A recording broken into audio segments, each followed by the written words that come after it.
नीरज एक साधारण लड़का था जो छोटे से गांव में रहता था।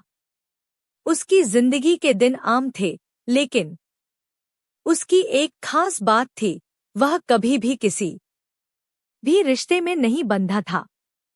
नीरज को लगता था कि सच्चा प्यार केवल फिल्मों में होता है और उसकी जिंदगी में ऐसा कुछ नहीं हो सकता। लेकिन एक दिन जब वह शहर में एक छोटे से काम के सिलसिले में आया, उसने अपनी जिंदगी का सबसे बड़ा मोड़ पाया। वहां उसने साक्षी से पहली बार मुलाकात की।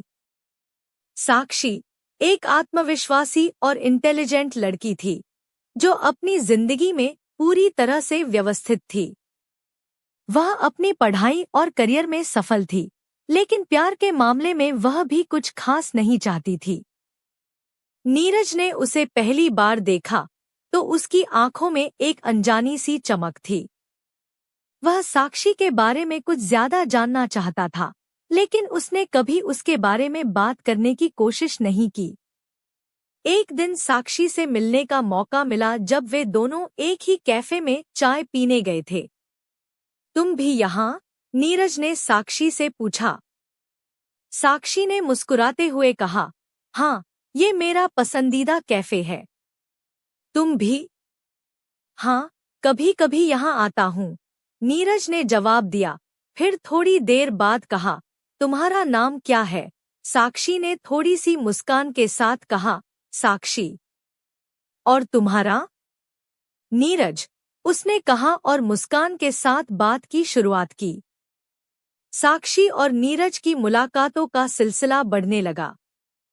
दोनों के बीच कभी भी कोई औपचारिकता नहीं थी और यही बात उन्हें एक दूसरे के करीब लाती चली गई। वे घंटों बात करते, हंसी मजाक करते और अपने अपने जीवन के अनुभव साझा करते। साक्षी को धीरे धीरे नीरज में एक सच्चा दोस्त मिल गया था, जबकि नीरज को साक्षी के साथ बिताया हर पल खास लगता था। तुम्हारी आंखों में एक गहरी शांति है, साक्षी ने एक दिन कहा। यह तुम्हारी वजह से है, नीरज ने मुस्कुराते हुए जवाब दिया। साक्षी ने यह जवाब थोड़े आश्चर्य से सुना, लेकिन उसने किसी तरह इसका ज्यादा मतलब नहीं लिया। वह बस इतना जानती थी कि नीरज के साथ उसे अच्छा लगता था। समय बीतने के साथ नीरज को एहसास हुआ कि वह साक्षी के बिना एक पल भी नहीं रह सकता। उसकी आंखों में एक ऐसा प्यार था जो पहले कभी महसूस नहीं हुआ था। वह साक्षी से अपनी भावनाओं का इजहार करना चाहता था, लेकिन डरता था कि कहीं उसकी दोस्ती का रिश्ता खत्म न हो जाए। एक शाम जब वे दोनों पार्क में बैठे थे, नीरज ने दिल से कहा, साक्षी, मैं तुमसे बहुत कुछ कहना चाहता हूँ। मैं जानता हूँ कि हमारी दोस्ती बहुत प्यारी है, लेकिन मुझे लगता है कि अब मैं तुम्हारे लिए सिर्फ दोस्त नहीं रह सकता। मुझे तुमसे प्यार हो गया है। साक्षी कुछ देर चुप रही, फिर उसने धीरे से कहा, नीरज, मैं भी तुम्हारे बारे में वही महसूस करती हूँ। लेकिन मैं डरती हूँ कि अगर हम इस रिश्ते को और गहरा करेंगे तो हम अपने बीच की दोस्ती खो सकते हैं। नीरज ने उसके हाथ को अपने हाथों में लिया और कहा, हम दोनों जो भी फैसला लें, हमारी दोस्ती हमेशा सबसे खास रहेगी और मैं तुम्हारा साथ कभी नहीं छोड़ूंगा। अब जब साक्षी और नीरज एक दूसरे के प्यार में डूबे हुए थे तो उनकी जिंदगी में कुछ मुश्किलें भी आईं। साक्षी को अपने परिवार से मिलने वाले दबाव का सामना करना पड़ रहा था, जबकि नीरज की जिंदगी में कुछ करियर से जुड़े संघर्ष थे।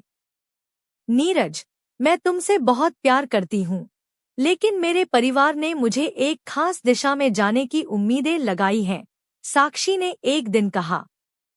तुम अपने परिवार को हमेशा खुश रखो, साक्षी। मैं तुम्हारे साथ हूँ, जहाँ भी तुम जाओगी, नीरज ने उसे सांत्वना दी। इन दोनों के रिश्ते को एक ठहराव सा महसूस हो रहा था, लेकिन वे एक दूसरे को समझते थे और जानते थे कि इन मुश्किलों का सामना वे साथ मिलकर कर सकते हैं।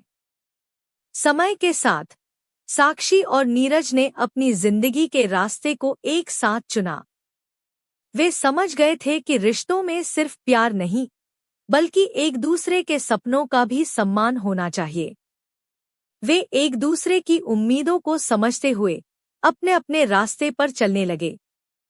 कुछ सालों बाद, जब नीरज और साक्षी एक दूसरे के साथ शादी के बंधन में बंध गए, तो उन्होंने महसूस किया कि प्यार सिर्फ एक भावना नहीं, बल्कि एक यात्रा होती है जो साथ साथ चलने से ही सफल होती है। नीरज और साक्षी की कहानी यह दिखाती है कि प्यार में समझ और समर्थन सबसे महत्वपूर्ण होता है। जब दो लोग एक दूसरे की खुशी और दुख में साथ होते हैं, तब उनका रिश्ता और भी मजबूत होता है। यह कहानी हमें यह सिखाती है कि सच्चा प्यार वही है जो मुश्किलों के बावजूद हमेशा खड़ा रहे। यदि आपने भी कभी सच्चा प्यार किया है, तो कृपया कमेंट करके बताएं। हम आपकी लव स्टोरी को भी आपके नाम से हमारे चैनल पर पेश कर सकते हैं। हमारी चैनल को सब्सक्राइब करें, लाइक करें, और यदि आपको यह कहानी पसंद आई हो, तो इसे अपने दोस्तों के साथ शेयर करें, ताकि हम और भी ऐसी दिलचस्प, प्रेरणादायक और रोमांटिक कहानियां आपके लिए लाते रहें।